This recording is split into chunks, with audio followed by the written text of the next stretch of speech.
The Dead Pair Podcast is brought to you by Elite Shotgun. They stand behind you. And is fueled by Fiocchi. Welcome to the Dead Pair Podcast. Coming in hot with everything you want to hear about sporting clays. Ben Hustway. Each short of blind person would have to fight 14 kangaroos. Let's get Anthony on the phone. You're making a big mistake, okay? Yeah. We're talking Gianna Santo tonight. Well, I have something, but I don't know how much everyone's going to like it. I was not ready for that. With your hosts, Jason Rambo. You just didn't want my wife to edit something else you did. And Sean Alley. Gotta keep it PG-13, man. Often imitated, but never duplicated. It's the Dead Pair Podcast. And now, it's showtime. Welcome back, everyone. What's up, Mr. Large and in Charge? Jason, just kind of taking her day by day, buddy. It's back to being hot up here in Ohio. This weather can't make up its mind. Last week it was cold and you needed a flannel when you woke up in the morning. This morning when I came to work, you needed shorts, flip-flops, and a tank top because it was hot. You keep giving me all this crap about, I would be down in Florida for like 3 months of the year. It's been colder here than it has there. Yeah, So, I know. Wacky weather all around. For sure. You doing any shooting? No, buddy, just still been buried at the house trying to get this move-in thing taken care of. You wouldn't believe how many boxes there are to unpack. And like I said, with it being hot, I haven't been working outside too much, but lots of stuff to do in the house. And there's just no end to the honey-do list. I think I'm about page 7 is what I've got up now. Nice. So. Well, didn't you shoot a tournament recently? I did shoot Eagle's Nest on this past Sunday. It was another pretty warm day. We shot in the morning, thankfully. Dan opened up his second sporting course on the backside of the property.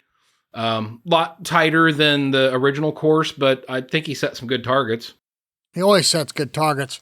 But, yeah, that's just what Dan in that place is known for, is good targets. So, Yeah, yep. A lot of interesting stuff coming up, though. Of course, we're getting ready for Nationals, gearing up for that. I'm going to be shooting a couple local tournaments. Just shot one here last week at Blackjack. He had some pretty challenging targets set up. So, hey, quick little tidbit about Blackjack. I don't know if they want me announcing this or not, but what the heck.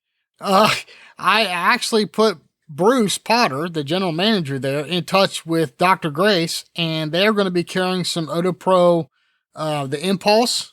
And They'll also be able to help you out if you want to get custom fitted for electronics. So, heck yeah. Yeah, if you guys or anybody listening to this is in the Florida area and wants to go check out a set of Impulse and, of course, see a neat club, go see Bruce Potter down there at Blackjack Sporting Clays. Heck yeah. No, I'm sure they'll be happy with whatever they try out. Their products are great. Oh, yeah. Dr. Grace is getting ready to start that big, I think it's called the Hope Tournament, where she benefits that school for the hearing impaired. Mm-hmm. So that's always a big shoot. I know Will Primos is involved in that. I heard it's a lot of fun, and I hope we can eventually get down there and shoot that. I wonder if she ever made a decision about coming to Nationals this year or not. I think she did, but I'm not going to speak for her. Okay. Yeah, I know she was kicking around earlier this year when we talked to her about it, so I didn't know if she'd made a final decision or not. Yep, and don't forget, everyone, speaking of Nationals, we're going to be live. Sean, myself, and Mr. Rad Dulovich himself. Friday night's going to be open to Q&A, so join us live. Write down in the comments section. You can ask any questions you want. We're going to have some guests on. I know Neil Chadwick's going to stop by. Mr. Steve Ellinger, who we just had a podcast with recently, he's going to stop by. And we're probably going to snag a few shooters. So this is going to be a great time for everybody to get involved that can't be there. So heck yeah. Don't forget, get signed up for the Dead Pair Blast. That date's coming quick, Sean Alley. Yeah, I mean, we're into September now, so things will start cooling down. Everybody in the northern states will start thinking about how do I get away from this cold crap, and that should push some numbers up, I'm sure. I sure hope so. I sure hope to see everybody down there. But hey, tonight we're talking to both Madison Sharpe and Haylyn Hanks. Now, we had these two girls as an interview after the U.S. Open. Madison won it, and we had so much fun talking to them. It was like, you know what? We need to get them back on for a podcast. We're going to ask them some different questions than what we did there at the Open, and I think it's going to be a lot of fun, Sean. Yeah, those girls are both up-and-comers, definitely knocking on the door, and I think as they mature more, they're just going to get better and better. Yep, absolutely. Well, hey, without further ado, let's get Miss Madison Sharpe and Miss Haylyn Hanks on the phone. Hey guys, Jason and I really love bringing this podcast to you week after week, but it does take a lot of time and a lot of resources to make it happen. And without these very special people, we couldn't do it on a week-by-week basis. Hey, Toby Tomplay, help these guys remember who they need to support. Yes, sir. They can support Fiocchi USA, Elite Shotguns, Vero Beach Clay Shooting Sports, Score Chaser, Odo Pro Technologies, Rhino Chokes, RE Ranger, Taconic Distillery, and Atlas Trap Company. Well, I'm very excited about this. We have got two energetic, up-and-coming shooters. These two young ladies have set it on fire. We had them on for the U.S. Open on our live broadcast, and we had a ton of fun with them. We thought, you know what? We need to do a podcast with both of them. So welcome to the show, Miss Madison Sharpe and Haylyn Hanks. Hello. Hello. Well, it's great having you guys on here. Haylyn, I know we've had you on here briefly. How about you give us just a quick recap? What's been going on in your life here so far? Honestly, not too much. We've just been just moved back in, just finished my second week of school. So getting that together, been shooting a little bit, but yeah, just this summer was busy. Everywhere y'all were, I pretty much was. So it was fun. Gotcha. Well, Madison, since the U.S. Open, what have you been up to? Kind of the same thing. Well, just instead of school, it's been work for me. And I just got back home this past week. So I'm visiting with my family, and then I'm shooting my state shoot this week as well. So I'm super excited for that. And then I'll leave from here, and I go straight to the regional next week. Nice. Yeah, that's one that I'm regretting that I'm missing. I know Travis Mears is going to put on one hell of an event over there at Defender. And I've never been there too. You know, I really want to get down there. Okay, girls, I want to start with this. I brought it up in the press conference we did at U.S. Open. You girls are getting closer and closer to an HOA. Does that cross your mind from time to time, or is that a goal? Haylyn, let's start with you. Oh, absolutely. I mean, you and I and Sean have talked about this on a podcast previously, I believe, but there's only a matter of time before a lady wins. Maybe a regional, but I see it in the near future for a lady winning the nationals, the worlds, that sort of thing. Like, there is an opportunity for us to breach into that, scape of the world, but it's only a matter of time. And if with the ladies shooting as well as we have, and I'm not just me and Madison, but in general, it's only a matter of time. It's just, who's going to take it. Right. Well, that's exactly what we had Amber Brown on not too long ago, and she said about the same thing. She said it's not going to be too long before a lady's on the podium, so that's good. So, Madison, what's your take on that? I mean, I 100% agree with Haylyn. I think it's just a matter of time of when it's going to happen. I 100% think it's going to happen sooner or later. And it's definitely a goal of mine. I'm sure Haylyn would say it's a goal of hers as well. And any lady who's out competing, I'm sure they would all say the same thing. I just think that it's going to be pretty soon, which is super exciting for the females to finally be there and prove that we can do the same thing that, all the guys are doing, podium and all of that. And I think that's just a super exciting time, especially in our generation, because I feel like the younger girls are really stepping it up a notch. Well, Madison, let me ask you this. I mean, we've all said the clay target's kind of like a great equalizer between the men and the ladies. So what do you think it is that's kind of been holding the ladies back? I mean, is there some kind of big separator that you can point out to? Is it, is it the time? Is it the coaching? What do you think it is that's kind of like where we just can't seem to get you guys over this hump here? I honestly feel like that part of it is it's just been so normalized for a lady to not take HOA. I feel like it's more so, okay, the ladies have their own concurrent, so that's what they're competing for. And I feel like now it's kind of starting to be, well, the ladies, they're placing in the top 10 or top 20 of these events that we're traveling all over the world for. And so I feel like that now it's starting to be normalized. The ladies are up at the top. And sooner or later, we're going to get there. Somebody's going to HOA a major event. And I also think that, females are built different than males. mentally and physically. And I feel like for a lady to be able to take home HOA or podium, I feel like it's going to take more work on our side. One, because it's just like I talked about, the normalization of men are always going to be at the top of the game. I feel like that's almost something mentally that we have to overcome. And hey, we're not here just to win the ladies. We're here to win the whole entire shoot. Well, Haylyn, what do you think? What do you think the big separator's been between the men and the women? Is there anything you could put your finger on?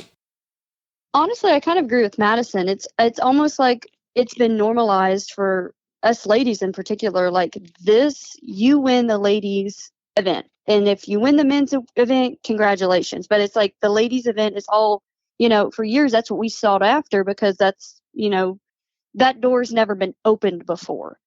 And so now that there's ladies, like we're knocking on the door, really. And it's like, okay, we have the ability to do it. We've proved ourselves, placing, top 10 in the world, that's pretty wild. And I think just taking it back a little bit, I was, I can't speak for Madison, but when I was shot 4-H and, growing up in Texas, there was like ladies didn't win the men's event there either. So when I started competing and doing all of this, I was one of the first ladies to ever, compete at the highest level in 4-H state. And that's kind of like, I see it as a problem because these kids aren't really learning, oh, as ladies, we can win the whole thing. And so when I did it then, the next couple people after me who were up in the top were ladies. And I think it's only going to be a matter of time before some lady pushes that boundary open and all of the rest of us can step through the door as well. Or one of us open the door and the rest of the ladies step through. You know what I mean? Yeah. So do you think it's kind of ingrained in you from a younger age that you're competing in a concurrent and not with everybody else? 100%. And I think that's the hardest part is now you have to ladies have to flip our mindset to be like, I can do this too. Don't no fear, no sweat. We can do it as well. And that's that's been a goal of mine. I told y'all last podcast, I want to be the first lady to win nationals. Well, and aside from that, let me play devil's advocate for a second. I mean, and both you can answer this. Is there any other disadvantages that you see other than the mental side of it for the ladies that are competing today? Madison, how about you go first on that? So we talk about the physical aspect of it, I feel like that just strength-wise, it takes a woman way more work and effort to have that strength versus a male. Because in general, a male is just built, with more muscle mass. And for a woman to be equal in that category, that's something we have to work more for. And just the physical ability, being able to have stamina and complete a whole round, versus a male, I feel like it takes less effort on the stamina side for a male. Females tend to get more fatigued, tired more quickly than a male does. And so that's kind of my point on, other than the mental side of it, that's really all I would have to say about the physical side of it. Okay. And then Haylyn, what about you? Do you agree with what she said, or do you have some other points? No, I totally agree. I mean, after a round of sporting clays, if I have to go shoot a round, something immediately afterwards, like if I'm at a tournament and I shoot the main event and I got to go shoot FTASC later, if I don't have a good break between, I get tired. And I can see it a lot. 2 hours is kind of the max for me to be able to go and continue and do all of that. So God forbid you have trap breakdowns, that sort of thing. You start getting more exhausted than I would say a man does, because they're typically they're bigger than we are, and different muscle mass and all that. So I completely agree with Madison. I think other than a mental side effect, that would be the only thing. But other than that, there's not a whole lot that separates us between, the men and the women going for the same title. Well, I can tell you one thing you have over us, and that's grace, okay? Because that's never been in anything that described me ever, okay? I can tear up an anvil with a rubber mallet, so. But you ladies definitely, I mean, I've watched you girls shoot, and, you move much more gracefully, let's put it that way. In other words, your move to the target, I think you girls do have a little bit of advantage there with like finesse. Does that make sense what I'm saying? No, totally. Absolutely. 100%. I would agree. Well, guys, both of you are in Texas. So the dumb question I want to ask is, do you guys all get together and shoot, or how often do you get together and shoot when you're not competing? Do you mean me and Madison or just individually? What do you mean? No, you and Madison. I mean, both of you guys. I mean, I know Texas is a huge state and it takes you a day to drive from one side to the other. But I'm just saying, because you guys are friends and you know each other, do you ever actually find time to go shoot together outside of a tournament in Texas somewhere? We have been trying so hard. We have been trying to, like, with my schedule and with Madison's schedule, like, I'm like, oh, I'm free this week. What are you doing? Like, well, for example, I'm going to out me and Madison's business, but before the U.S. Open, we were like, let's get to shoot together. And we had a week before. We're like, okay, we're going to get together this week. And she was like, what? I'm free Monday. And I'm like, crap, I'm doing something Monday. What about Tuesday? Well, she was doing something Tuesday. And we're like, how about Wednesday? And I was doing something Wednesday. So it literally never worked out. But when we can, I think, we've shot together before. We enjoyed it. We had a great time. I just think we're just got to find the time between my schedule and her schedule to be like, let's go do this. I would agree. It's definitely been, me and Haylyn have tried to get together. And we have in the past, but right now life is just so hectic between work and Haylyn's in school. And then, of course, like we're both traveling around to shoot. So we only have so much time that, free time we can actually go out and practice together. But we are going to try, hopefully before nationals. Well, Sean, I think you could find these two on the course together. Just listen for the giggles. Yeah. But they sound like me making excuses why I don't practice more often, but they've actually got a legitimate excuse. But Madison, you're running a gun club with Trevor, and Haylyn, you being in college, which, by the way, you just started your final year, correct? Yeah, I had my first day on, I guess, last Monday, and I was like, this is heartbreaking. Like, life got really real, and I will not joke with y'all when I say this. I literally had three times that day I cried, and I'm like, what am I doing? Like, this is not that serious. Oh my goodness. Well, the reason why I bring that up is, you both have different obligations, and some people would think, Madison, that it'd be easier for you running a gun club, but trust me, I know the ends of that. But I want to start with you, Haylyn. What does training look like for you with all of this going on with school and everything? Well, I'll be honest, y'all, it takes a lot of planning. Like, I go to class Monday through Wednesday, okay? And so I have 2 classes Monday, a class in the afternoon on Tuesday, and 2 classes again on Wednesday. And I have Thursday and Friday off. So I was like, when I planned this, I was like, heck yeah, I'll be able to go shoot. I get to go do these things. And then I have an online class, and come to find out, senior year, they're like, how about we slap you with double the course load and you get to figure it out on your own time? And I was like, perfect. So when I get to shoot, it's like I have to be like living off of a calendar. So I know I have to get up here, I have to go to bed here, I have class here. When can I find time to piece it together? And so typically Monday and Thursdays are my days that I like to go shoot and all that. And then especially if I go home on the weekends to visit family, I go shoot up at my house and trying to plan stuff with my coach and driving down to Houston. And it takes a lot. It's a lot more effort, than people give you credit for, because you have to really look at your life and go, what is going to be the priority of my life in this moment? Is it school, or is this afternoon, is it going to be shooting?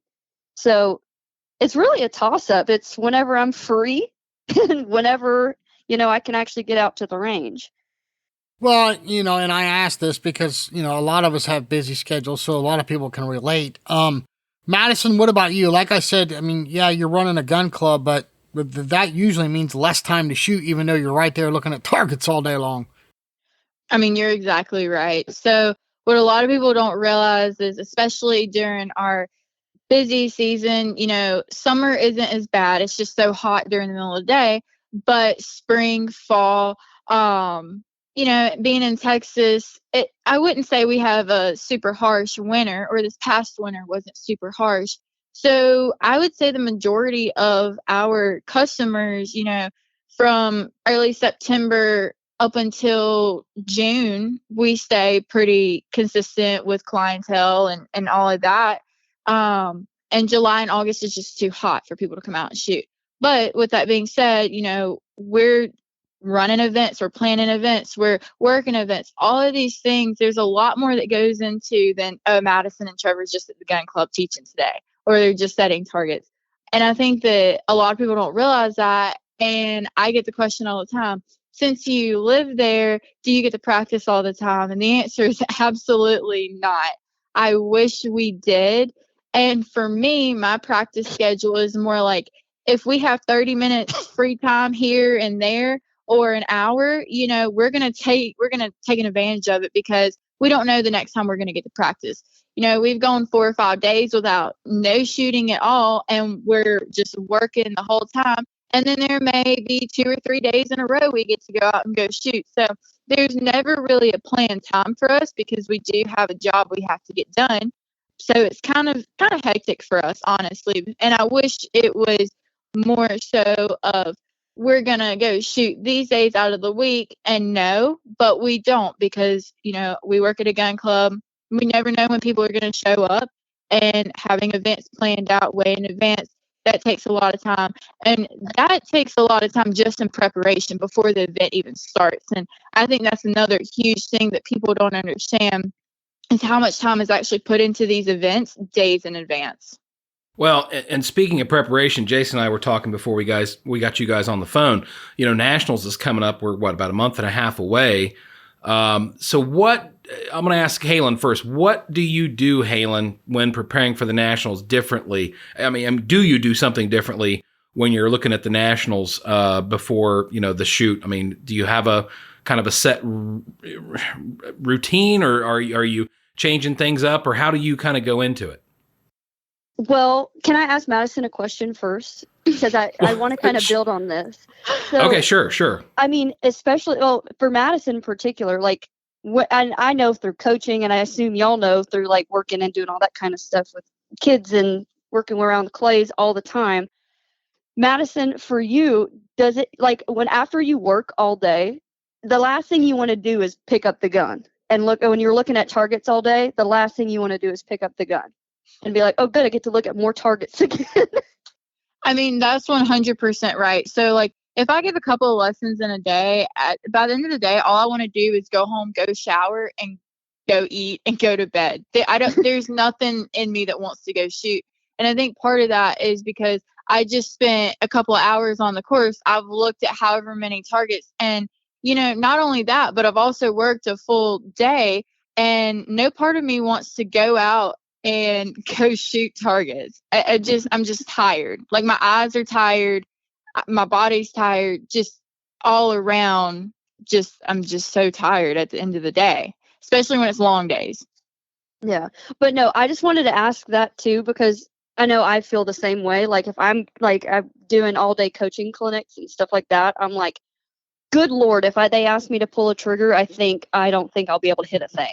Like, honestly. But back to your question, I just want to ask that first. Sorry, I didn't mean to. No, you're fine. You ask away. Ask away. But no, for Nationals, I have to think of it in a different way, because Madison gets it as well. Once you win a Nationals, or once you, like, this sounds stupid, but winning a regional, to me, in my head, I'm like, that's another tournament. That's preparations for Nationals and Worlds. Those are like competitive practices in a way. So when I go to Nationals, and after I won Nationals, like, it was really, really hard it's like, now you've got a target on your back and people are coming for you. And so you have to, like, take all of that thought out of your head, and it starts with the practices back home. You've done it before, you can do it, but it's a matter of, like, putting the effort in beforehand to do so. And, like, now with me not being 15 steps from where I practice, it's like, I have to know this is when, like, that planning comes in. Like I was saying earlier, like, I have to designate times like this weekend. Sorry, I can't go to the football game with y'all. I got to go practice. Sorry, I can't go to dinner. I got to drive back home to go shoot. It's once nationals hit, this is like, it's game time. You know what I mean? So I have to like go through my head and be like, this is what you have to do. Put all this other stuff on the back burner for just a second, and then hit it hard. So do you look at let me ask you this. If you look at nationals do you look at nationals as a bigger event than say a regional, or do you kind of keep them on the same level playing field? Well, there's two parts of it. One, it's yes and no. Yes, because it is like, this is what we shoot all year long for. This is your final exam. This is, did you do your work? Did you do everything to get you ready for this? And then no on the flip side, because at the end of the day, we're out there to have fun and enjoy our time and break targets. And so I have, like, beforehand, I have to work myself up to it. I have to be like, this is what you're doing, this is what you're doing, this is what you're doing. And then once I get in the car and drive to nationals, I'm like, that we're just here for fun. So yes and no, I guess. Okay, that's fair. That's fair. All right, Madison, I'll circle back to you. So leading up to nationals, do you change up your routine? Do you practice differently? Kind of just take us through what you do to get ready for the big one. Yeah, so honestly for me, and I think part of this is that I work at a gun club. I mean, all year long I'm at a gun club basically, but I'm at a gun club so often that it's so tiring. And when I say tiring, I'm talking about mentally. You know, that's all we see is clay targets, and we're outside so much. And it's been awesome. But I think part of it is that because we're around it so much, I need a mental break from it. Which is why I love that once nationals is over, I get to have a couple of months break from the competition side of everything. But during the season, you know, I'm trying to practice as much as I can, just like Haylyn. And, you know, going to the regionals, everything that we do throughout the whole entire year, we're basically prepping for nationals. And so by the time nationals rolls around, it's like, okay, this is the last big shoot of the year.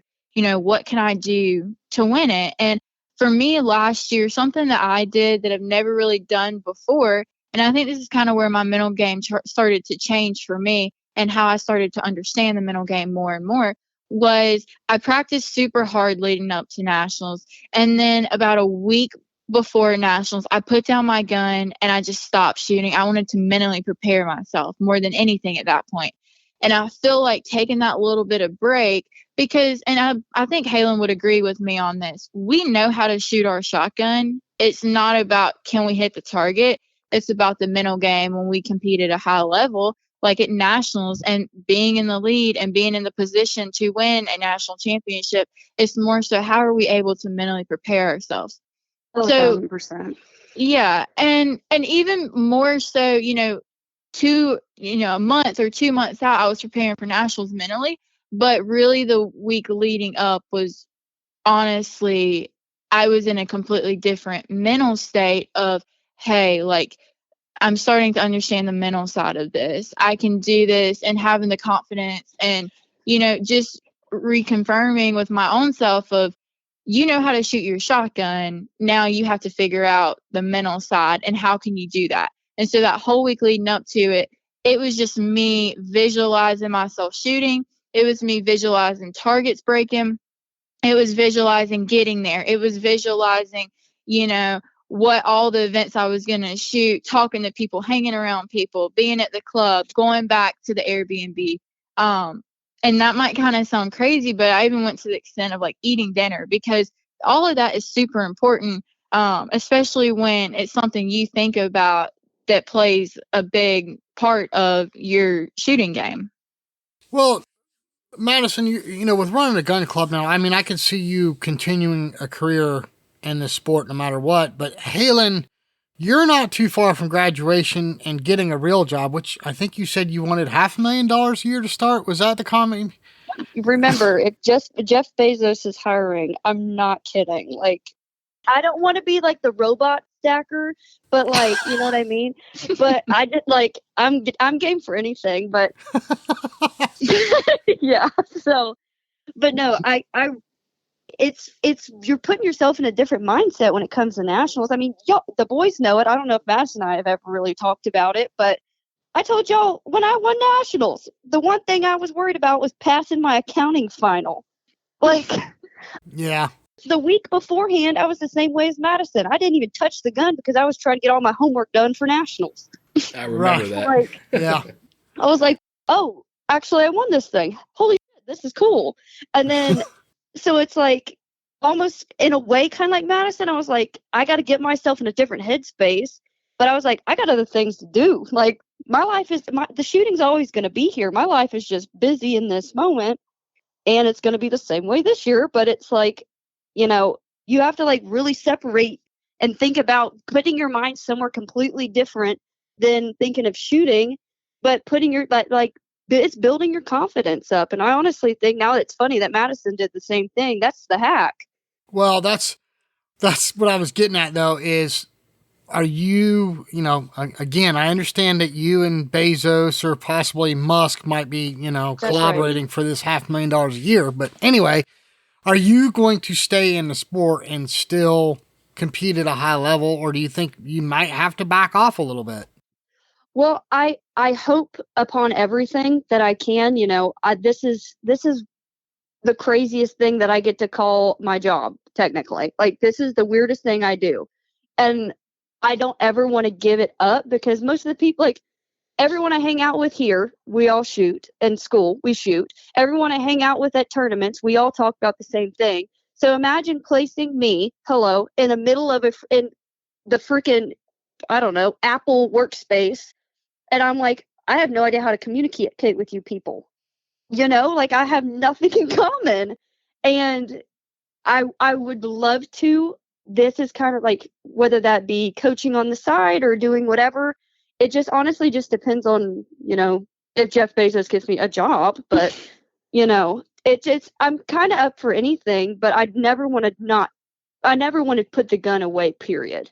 I don't think I ever see myself doing that. I always want to be, whether that be involved in 4-H or anything like that. I just want to be able to still do this because I love you people. So it's still your passion, though. I guess that's my point. Well, as we talked about before, you know, if you're not passionate about this, then you don't need to be shooting.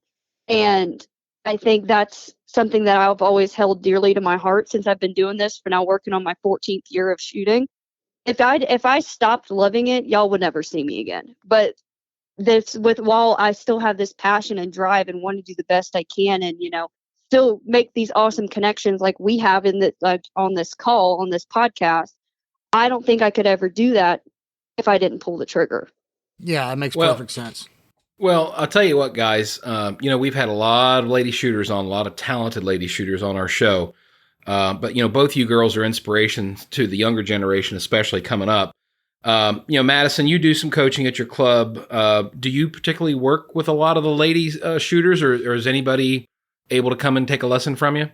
Yeah, absolutely. So I work with a lot of women. You know, my students, it's a good mix of men and women and young and old.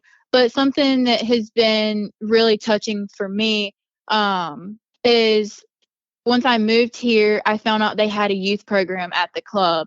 And so on Monday and Wednesday afternoons, I volunteered my time with the youth.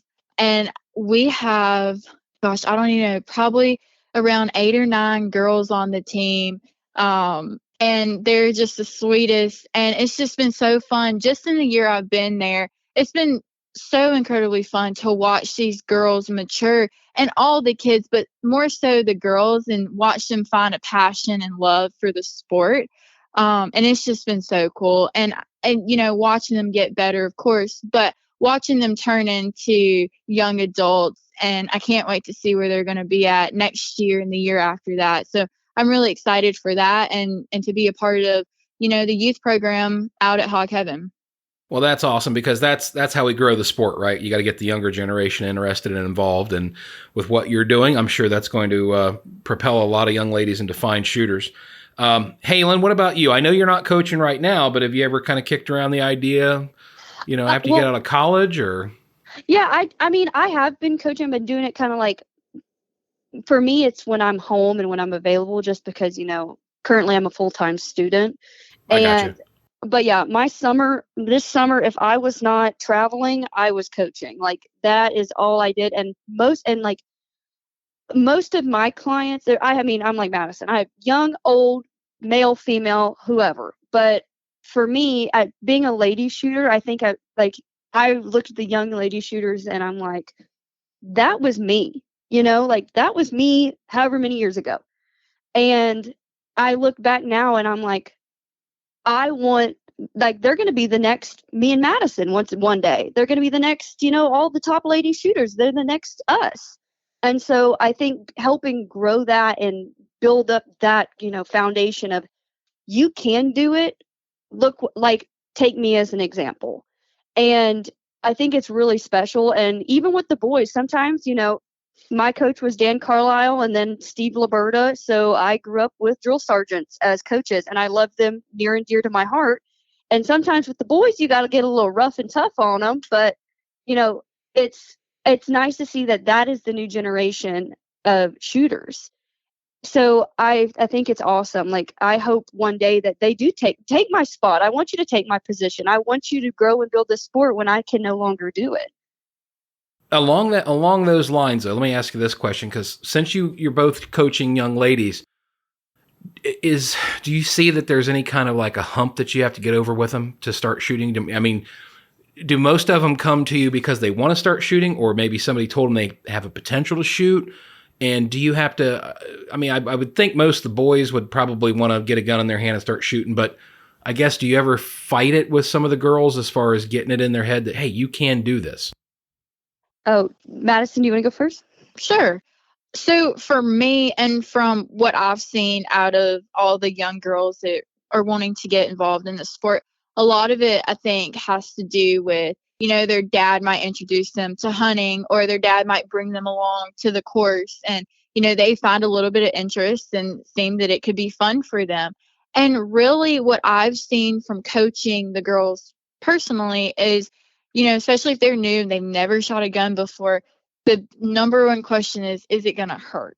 Well, I can't promise you that there's not going to be recoil, but let's mount the gun and stand and hold it right, and there'll be less. And let's hit a target.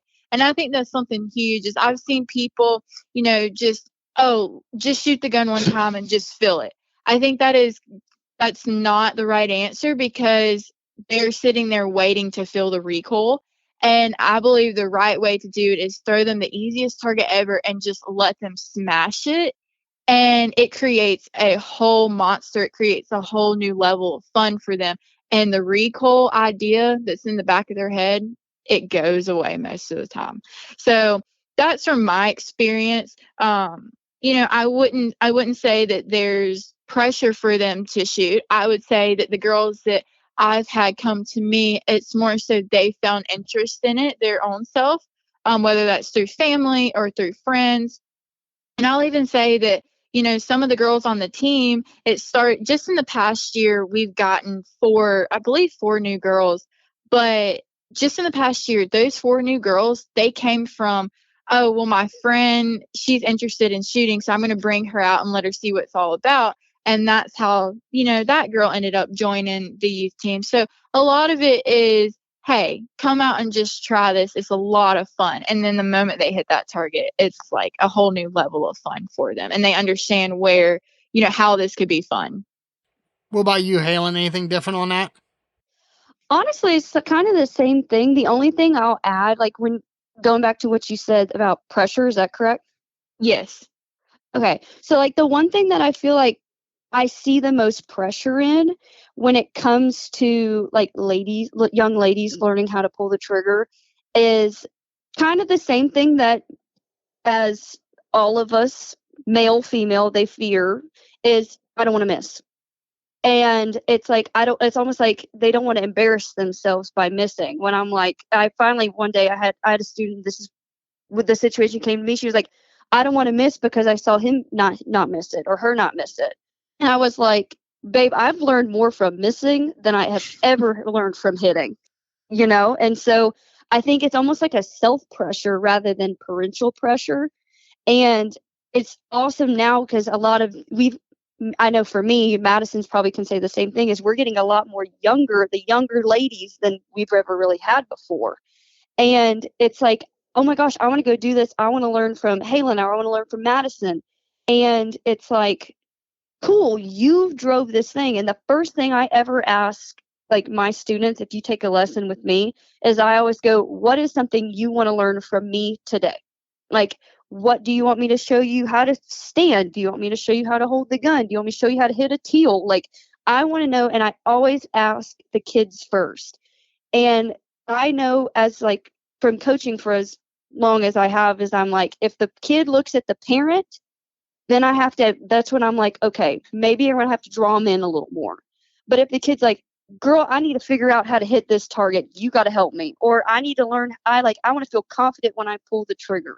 I always ask them first, because I feel like if they know what's up, like they know what their issues are, or they want to know what they want to learn, they're in it for the right reason. And sometimes it just takes a little draw to be like, all right, now tell me, like, then I ask the parents, I'm like, what do you think she could do? Or what do you think he could do? And so I highly recommend that to like people who ask me, like people, like I even talk about it with my coach, and I'm like, hey, what do you want to work on with me today? Or I tell him I want to work on this, because I feel like it drives that passion. It drives that, so they don't feel so pressured by a parent or themselves. They're like, this is what I want to learn today. That's awesome. The last topic I have for you girls is payouts. Now, I know the Winchester Ladies Tour has added some additional money for the ladies, but do you think shoots should do more for the ladies concurrent? Or do you think that placing in the top 3 amongst everyone at a shoot and winning that money needs to be the focus? Do you understand what I'm asking? Oh, yes. Yes. So what do you think, Haylyn? Let's start with you. Do you think that shoots need to add more money for the ladies concurrent, or do you think the ladies just need to focus on stepping up and grabbing some of that main purse money? Okay, so here's where I can see both sides of the coin. If they say, if I go up to someone running a tournament and I'm like, you need to add more to the ladies' purse. At the end of the day, our shoot cost, it's going to cost us from $700 to shoot the main event or some side events or whatever to $1,000, because they have to find that money somewhere, you know, if they want to leave the men's pot alone. So that's one thing that I can see, like, it could be an issue, you know, it's going to cost us more for these tournaments to get paid more, because so at the end of the day, we're actually paying for our own pot. But I see from your side as well, where it's like, you know what, I'm shooting so well, and to the point where I'm touching the men's category. I think if the ladies' scores are almost as high as the men's scores, there's kind of no excuse. Okay. All right. I see where you're going with that. So I can see from like a financial standpoint, you got to find that money somewhere. But if the ladies are shooting as good as the men's, and you want to keep us in a ladies category, and you want to keep us coming back, you're going to have to like pitch in a little bit. So I can see both sides of the coin. But as lady shooters, like, we're finally touching the men's pot. So the answer to that is I really don't have a definite answer. We can spitball this, we can do whatever, but yeah, there's really no right or wrong answer. I was just curious as to your opinion, and it's kind of pulling some mindset out of you. What I mean by that is, you know, I was waiting on one of you girls to say, hey, screw that ladies pot. I want some of the main pot. You know what I mean? But what do you think, Madison? What's your opinion on it? Yeah, so I think that kind of like what Haylyn just said, you know, there's 2 ways to look at it. One is from just the ladies' point of view, you know, if, you know, we're just competing in the ladies concurrent. And when I say just competing there, obviously we're in the open concurrent too, but if we don't climb as high, you know, high enough to make it into a payout for the open division, you know, I think that the ladies payout should be good. They could get better. Obviously, this sport is very, very expensive. And for us to be able to travel, you know, just to one shoot, we're probably averaging anywhere from $2,500 to $3,500, because we go just in registration fees. Every time I go to a shoot, I'm averaging right around anywhere from $900 to $1,100 just in registration. So the sport gets really pricey really quick. And so something that I would like to see in, the past 2 years, it seems like payouts for ladies are getting better. And I hope they just continue to get more and more better. But I get this question all the time. Is shooting payouts just like golf payouts? And I'm like, no. Hell no. We're no. I wish. Right. So, and I will say that like some of these newer tournaments that have just started happening, like the Jack Links and the shoot over in Dubai and some of these larger shoots, they're attracting all these people and they're filling up the registration within a day just solely off of the payouts, which is awesome. And it gives everybody an opportunity, to win more, a little more incentive to do well at the tournament. But, obviously, if the women can consistently compete with the men in the open division, then there are opportunities for the ladies to take a bigger payout, than normal, than just the ladies' money. Yeah, I think there's plenty of ways you can think about almost evening it out.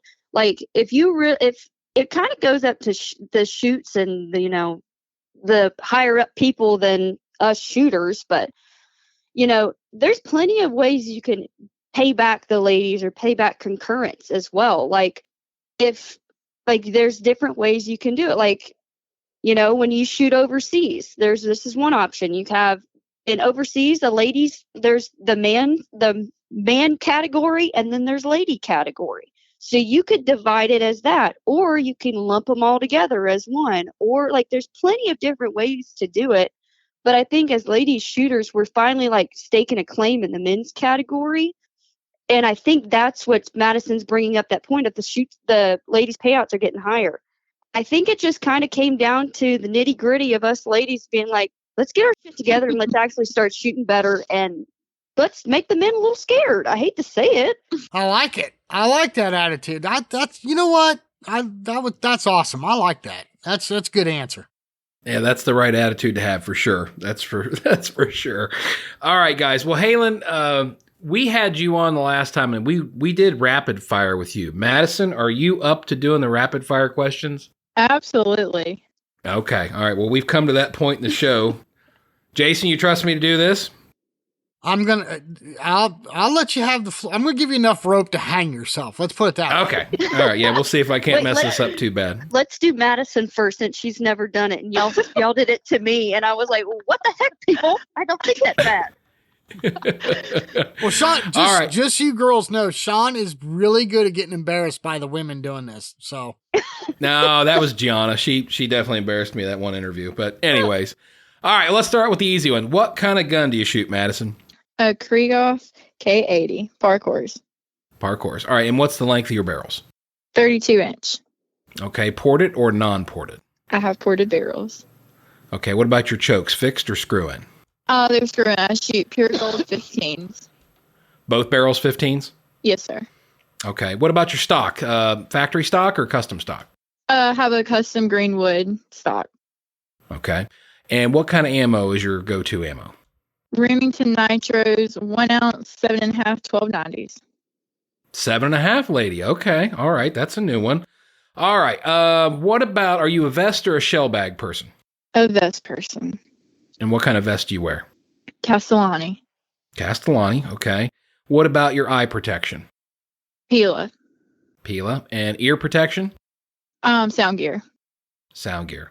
Have I forgotten anything, Jason? I think that's all of it, isn't it? And then the what's in your bag question, obviously. You did eyes, you did ears. Yeah. Okay. See, I didn't mess it up. Not yet. Give me some applause. Okay. All right. We're giving him a little extra rope here, but go ahead. All right. So Madison, we come to the part where we ask you what's in your bag, and by that we mean something unique or nifty to you, like Lucky Rabbit's foot, picture of an old boyfriend. What is it that you keep in your bag when you go around shooting? I'm trying to think.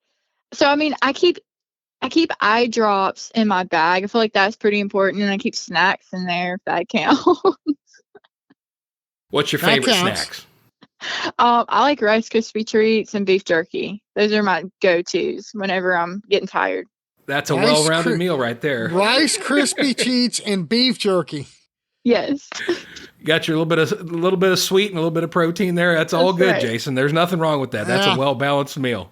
Well, we did miss one question there, and this one kind of stumped when we had Sean. You know where I'm going with this.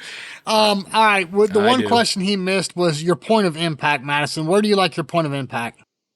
Like, you're talking about like how I hit the target? No. You like your gun to shoot 60-40, 50-50, 70-30?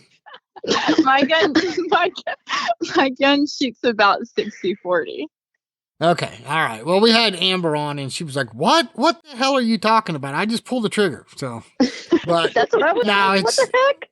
That was another great answer too, though.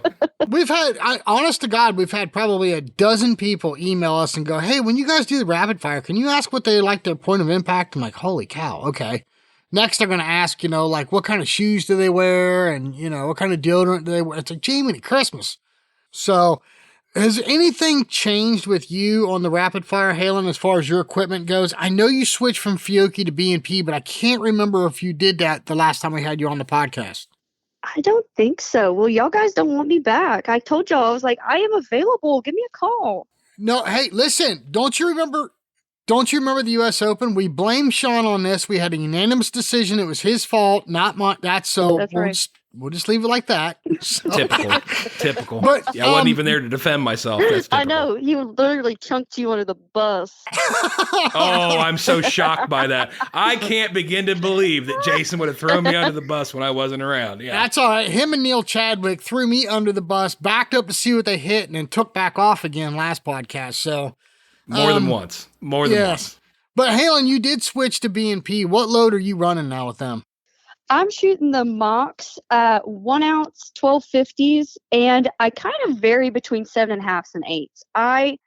I've like, if I shoot more, like, I don't really know. I just kind of like, I'm feeling 8s today. We're like, okay, so that's where we're shooting. Yeah. That's not a very strategic answer. I'm so sorry. I didn't know that question. That's fine. Sean, the one thing, now I haven't got to get to shoot with Madison yet, but I shot 5-stand with Haylyn at US Open, and you know how you rotate cages, and I was walking from 5 back to 1, and she was walking from 4 to 5, and she walks up, and she pokes me in the forehead, and she's like, "Quit using that." I'm like, I got down to the cage, I'm like, and I was kind of dumbfounded when she did it, and I got down to cage 1, I'm like, oh my God, she's right. And I ran the next 2 cages. So yeah, you finished it out. You straight at the rest of it. I'm like, dude. But like, yeah. Sometimes I realize like how y'all hear me right now. If y'all don't think I'm the same way when I pull the trigger, y'all are correct. I could know you if I didn't even know you, and I just saw you get pissed off. I'll do the same thing to you. This is not a joke. Yeah. Now she could see the frustration because I was just shaking my head. I'm like, man, why am I not? And then she's like, just get your head out of it. Just quit using that, Well, it's been proven Jason sometimes needs a swift kick in the pants to get him motivated again. So I've been there, done that. I don't think it's a motivation thing. I think she hit the nail on the head. It's quit using that. Don't turn off between the ears, So, but now Easier anyway. said than done. Yes. I know both of you have some sponsors and some people you want to thank. Madison, why don't we start with you? Yeah, so Hog Heaven, obviously, they let me compete and travel, and they support me in following my dream and giving me the opportunity to learn the business side of a gun club.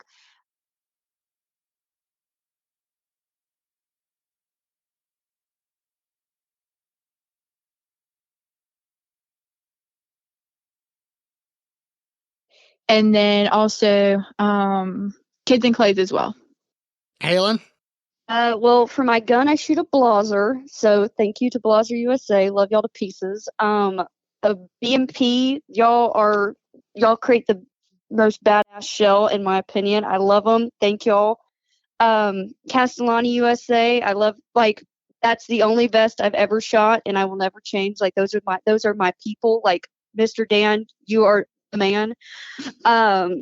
And honestly, the other thing, like my coaches with Dan Carlisle and Steve Liberta, I will see Steve once a month at this point. He is my, like, he grounds me in this freaking game. He's like, you are a goober. Like, pull your head out. Let's fix this. So, yeah, Steve Liberta coaching. And I know one person you forgot to thank. Oh, no. What did I miss? Your dad? Oh, my shell caddy. I'm just kidding. It was hilarious. We were walking down the 5-stair, walking from one set to the next, and he's like handing her coat and this, that, and the other. And I'm like, what is this? And she's like, oh, this is my shell caddy. Oh my God, he's going to literally, as soon as he hears this podcast, he's going to give me a call like, what the heck? I'm not even going to tell him. Oh.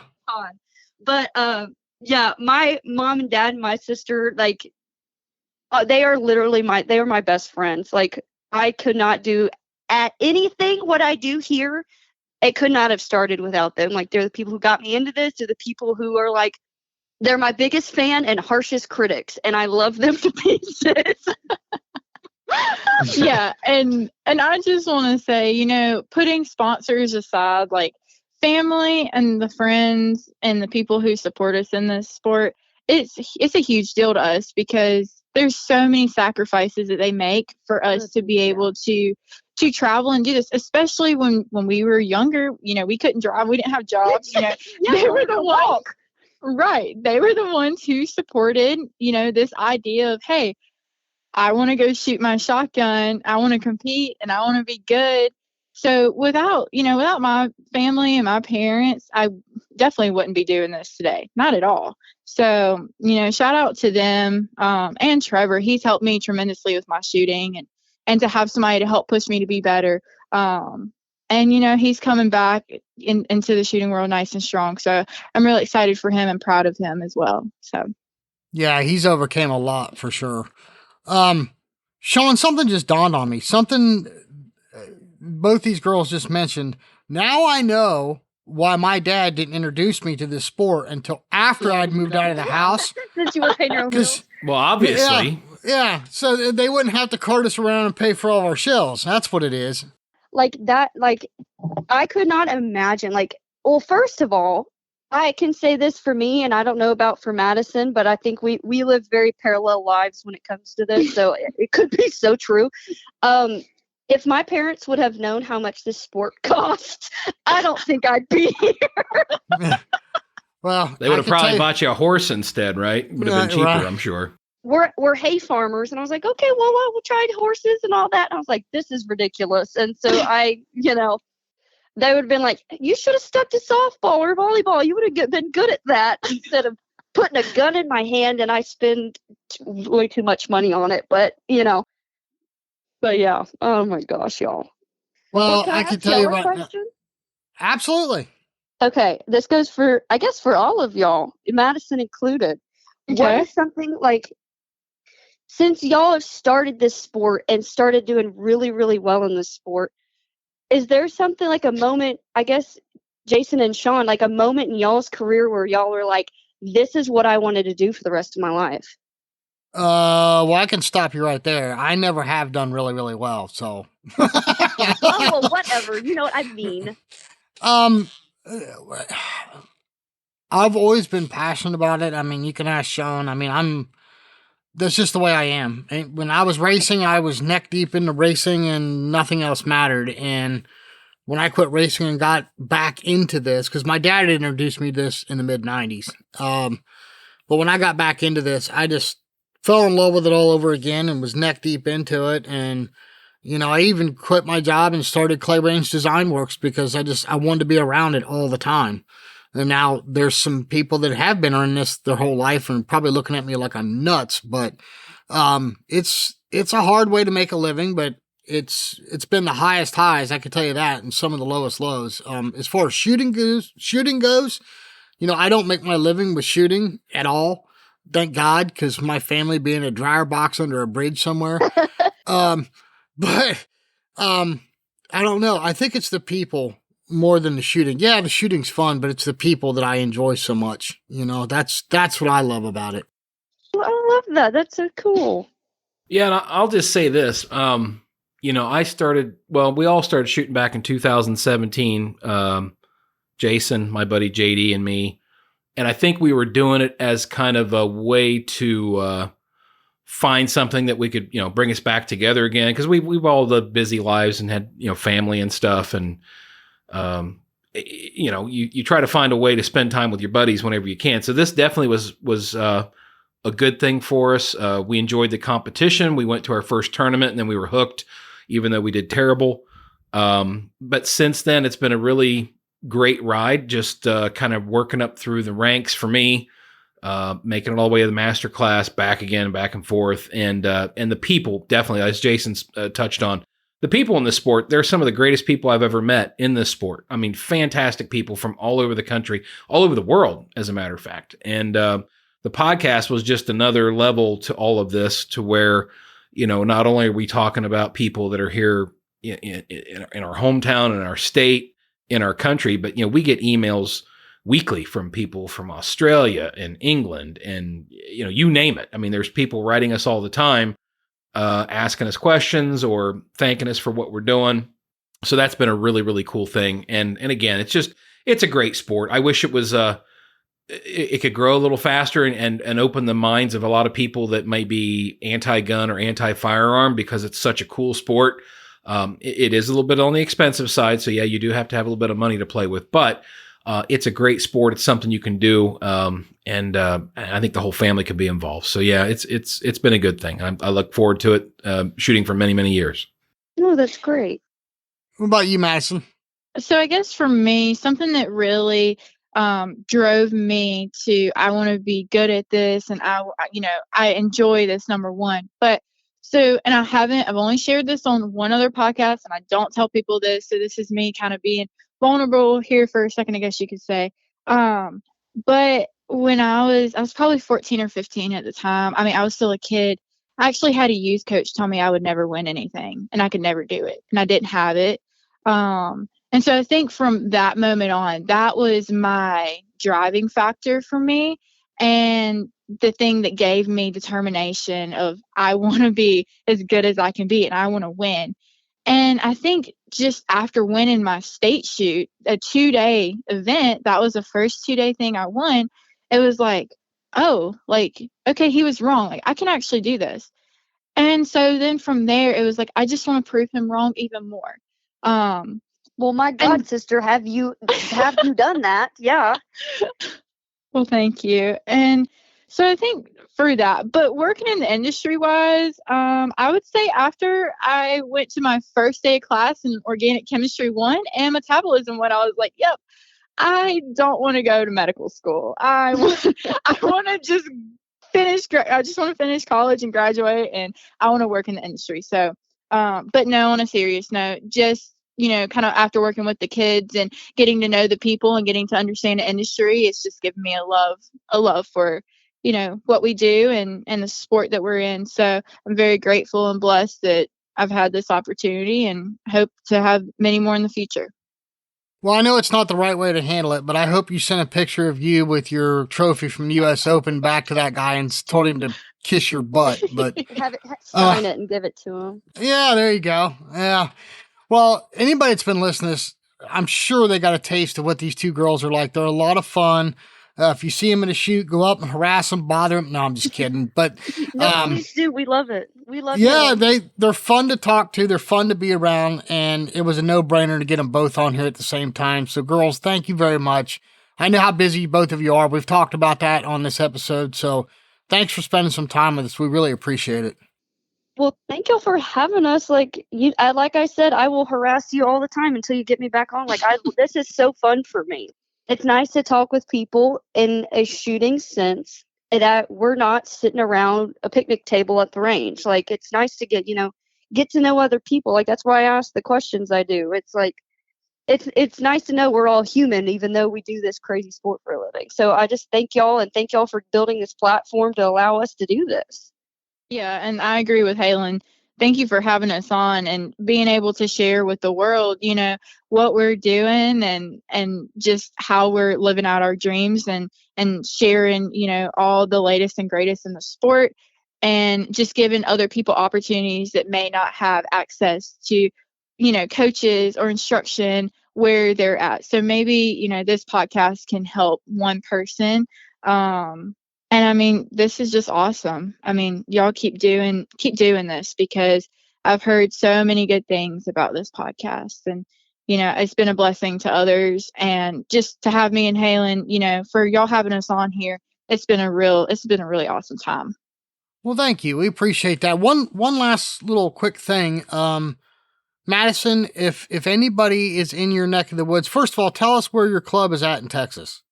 So it's right outside of Austin, Texas. It's in a town called Dripping Springs. Okay. And if somebody wants to find you, you have a website for your range, I'm taking it? We do. So we have a website. And then you can also reach out to me through social media. And, if you want to come into town and shoot, we'd love to have you. And something else that I want to mention while we're still on and we're doing this. So we are an hour and a half from the National Shooting Complex. So about a week and a half before Nationals, we're actually going to have the club open longer days. And instead of a 5-day week, we're going to actually be open 7 days a week following up to Nationals. Me and Trevor, we're going to set some really, really good targets. So if anybody's in the area, come by and see us. There's hotels 5 minutes down the road from us, lots of good food. And I promise you'll enjoy coming out to the club and shooting some good targets. That's awesome.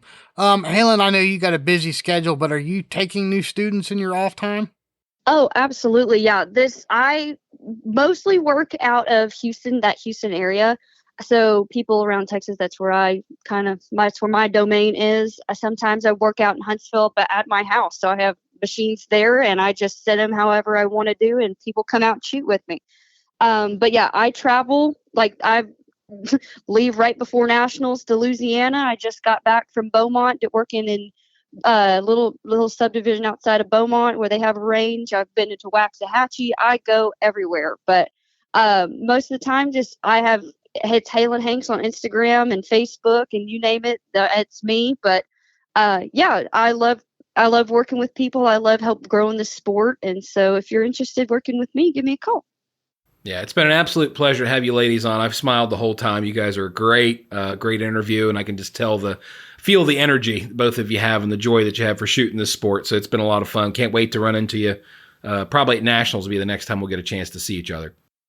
Are you? Oh, well, y'all come find us. Y'all know where we're at. If we're not on the range, we're probably in a booth with one of our sponsors, or we're under the pavilion. So just come stop by and say hi. We'll just listen for the giggles. We'll find you. Yeah, right. Yeah, you'll find me in Hey, we'll do you one better. You both of you girls. We're going to be recording live Friday, Saturday, and Sunday. If Friday we're doing like a question and answer thing. So if you girls want to come sit down at the booth with me, Sean, and David, and maybe take some questions from some people watching, that'd be awesome. Absolutely. Oh, I love that. Cool. Well, thank you, girls, very much. We appreciate it. We went a little long, but I think good 20 minutes of it's been giggles. So, but it's been a lot of fun. I really do appreciate it. Yeah, it's been great, guys. Thanks so much for making time for us. Thank you. Yeah, thank you. Well, Jason, I don't know about you, man, but I had a smile ear to ear. Those girls are just an absolute delight to talk to. They are so much fun. Oh, yeah. David made a comment when we were at U.S. Open after we did that little press conference deal. He looked at me. He's like, they were a blast. I'm like, yeah. And he's like, why don't you have them on more often? I'm like, well, I'm going to. So, what do you say to that? Well, not only that, but they're both badass shooters. They really are. They're going to be up there. I mean, you got girls like them, Amber. I mean, one of these days they're going to be on top of that podium. I guarantee. Yeah, I mean, and that's the other thing too is Desi was such a dominant force for the ladies for the longest time, and now these girls are kind of playing, around her scores, and it's like they all trade places. It's no different than the men, but the fact that all of them collectively, all these ladies are getting close to the men's scores at the very top of the game, and that's awesome. I love seeing that. Yeah, kudos, because they're putting in a lot of work to do that. And, I promise, yeah. And they are definitely passionate about being up there on that podium. So I wish them all the very best and hope to see one of them up there very soon. Well, I hope everybody learned a little something. You know, that's why we asked the questions that we did about their training, their schedules and all that, because I'm sure a lot of people can relate. Yeah, they may not be in college and they may not be running a gun club, but they have work schedules that are just that busy. They have family lives that are just that busy. And these girls still manage to find a little bit of time, get out and shoot. And I hope everybody, you know, can do that. I mean, obviously, if you're listening to this podcast, you're just that passionate about it. So, but Sean, speaking of what, go ahead, Sean. No, I was going to say big kudos to Madison for, you know, coaching the young ladies, the SCTP team and all that stuff. I mean, again, that's what we preach week in and week out. Take somebody new shooting, get people involved in the sport. It's what it's all about. That's the only way this sport's going to grow is if everybody that's in it brings new people in as well. And talk your weekend warrior buddy into trying a tournament. Yeah, absolutely. Even if he's been to, I don't know, a charity shoot or something like that, or maybe a corporate outing, take him to a legit registered tournament one time and show him what we love about it. Now, not everybody has that competition bug, but you never know. You know, maybe you'll hook somebody else into it. Next thing you know, you got a traveling buddy to go shoot with. So don't forget about the Dead Pair Challenge, 1 new person a month. Send those pictures to us. And Sean Alley, holy cow, we have got to get the contest up for the Nationals. That's coming quick. So yes, it is. We're going to get that contest up on Facebook. Might be up by the time you hear this, but if not, we will get it up immediately. So, Sean, I blame Sean. He's got wide shoulders. He can carry the weight. So yep. Beep, beep, beep. I can hear the bus backing up over me now. So there it's all good. Right? But no, Sean, this has been fun, but we have ran long. These girls were a ton of fun, and I hope everybody gets something out of it. Until next week, my friend. We can't wait to see you all back here on the Dead Pair Podcast. We'll see you next time on the Dead Pair Podcast. The Dead Pair. The Dead Pair Podcast is brought to you by Elite Shotguns and Vero Beach Clay Shooting Sports and is fueled by Fiocchi USA. The Dead Pair theme song was written, arranged, and produced by Toby Tomplay. Big thanks to the following sponsors: RE Ranger, Odo Pro Technologies, Rhino Chokes, Score Chaser, Taconic Distillery, and Atlas Trap Company.